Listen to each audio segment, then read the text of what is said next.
If you love a good Merlot or Chardonnay, you should head to Pasadena this weekend. It's the Family Winemakers of California tasting. One of the participants, Gordon Lanick with Keyways Winery, here to talk to us about food pairings and wine, talk about the big event Sunday, and all things wine, which that makes me happy, Gordon. That makes me happy as well. Come on over here, tell me. Thank you. So this is, just so we get a kind of a reference point, this event is for the mom and pop shops, the smaller wineries around California, right? Yes, Family Winemakers of California is all about bringing boutique handcrafted wines to people like you yourself that may not know that we exist. You know? Yeah, I mean, that's one thing that I've noticed, that there are so many little pockets in wine country down where you are. You're in Temecula, Absolutely, right? Yeah, Temecula Valley off the Deep Portola Wine Trail. And Santa Ynez, and even up in Napa, where there are these small boutique wineries that are just as good, if not better in many cases, than the big ones, right? Absolutely. And in particular, Temecula is a great place to find wine, it's right? Booming. Yeah? Oh yeah, it's booming. All right, the big thing is pairings, right? You can, and what I read is that you can absolutely ruin a meal by bad pairing, 100%, right? yeah. How do we do this? We're going to start off with the common bruschetta or bruschetta. You know, I say bruschetta, but it's up to you. I'm not Italian. Potato, so, potato, you know. What do I want to pair it with? Easy. You know, we're going to actually pair this with a sparkling wine, which most people think this is just for celebrations or parties, but it's actually a great pairing with a lot of different appetizers. Okay. And, you know, what we're going to do here is, we already got it pre-mixed up. So Love it. And sparkling wine, you have to call it that because it tastes the same as champagne, but it's not from France. It's made in the same style, everything like that. But the grapes and the wine is not made from Champagne, France, which is a little valley. So we have to call ours sparkling wine, which is basically the same thing.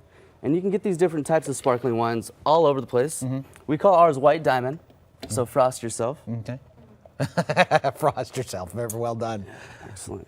And so just a simple piece of bread and some sparkling wine. Why is it that this makes a good pairing? You know, there is a lot of salt and acid in a lot of different hors d'oeuvres, especially the bruschetta with the tomatoes, the basil, the olive oil, and whatnot. So this actually masks a lot of the salt, and it's very refreshing. It kind of opens up your palate, gets your taste buds moving, and it's really enjoyable and really nice to start off a nice dinner. I love it, and it's a great appetizer, great way to start it, and you don't have to do it just for special occasions. Absolutely not. Yeah, my wife is a big fan of the champagne cocktail on all occasions. Yeah, absolutely. Okay, so we've got, this is the bruschetta, very good, plain and simple. And that's for you if you want to go ahead and try it. I'll be munching on this as we talk about the... Another really quick, easy lunch, you know, sometimes you only get 30 minutes at the workplace. Paninis are great. At the workplace. We're talking about wine at the workplace. Yeah. Gordon, you're a good man there. Thank you very much. No problem.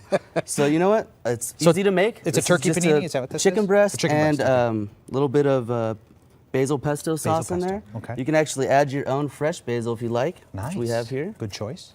You just add a little bit in there once you've done it. You know, panini presses are really hot right now. Yeah. Everybody's got a panini press. So this is a really simple, easy thing to do. And what I like to pair this with was a little bit of Viognier. Viognier, Yes. that's how you say it. Viognier. This is a French varietal. We grow in Temecula Valley. I'll get to the label Thank right you there. very much. See that right there, Phil?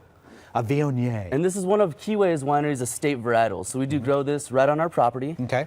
Excellent wine. And this is what you would call a lighter white wine. Okay. Light in body, but it's got amazing fruit flavors. What can I compare it to? Like a this is going to be Sauvignon Blanc like, or a... No, this is be more like a cross between a Pinot Grigio and your typical nice Chardonnays from Napa Valley. Cool. You smell that. A lot of pineapple and zest in there, which goes really, really well with turkey and it kind of livens up your meal. Okay. How about the rules about having, because I think the next thing we're shifting to is some red meat. Absolutely. The rule of having red with the meat.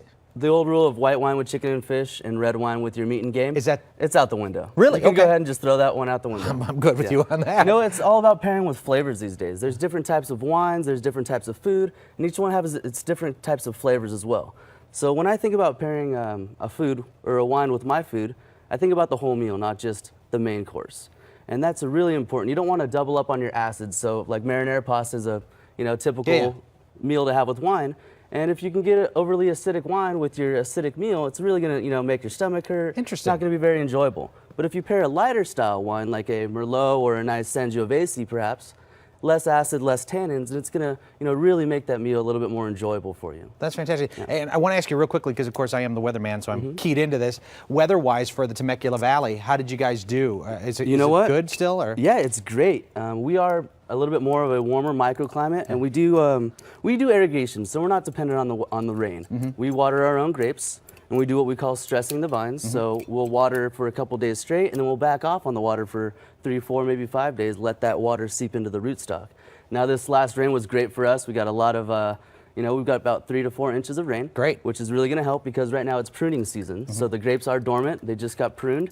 And now they're going to be starting new growth, which we call bud break here in April. I love it. Real quickly, what's this wine before we go? This is a Tempranillo. Tempranillo is a Spanish varietal, very light, or actually medium bodied. So it does have that tannic dryness to it, but it's not overly acidic. And it's got a lot of the dark fruit, blackberry, cherry, things that you really love and enjoy about wine. You got this label there, Phil? You want to see that? Perfect. Okay, so it is the Family Winemakers of California tasting. That's it's right. This Sunday at the Pasadena Convention Center. It is. It's going to be great if you want to find some of those boutique wineries where you can either sign up for those wine clubs that you guys have, or just find out where they are and maybe do your own trip, get some friends together and get a car service so you're not driving, of course, and going down to see it.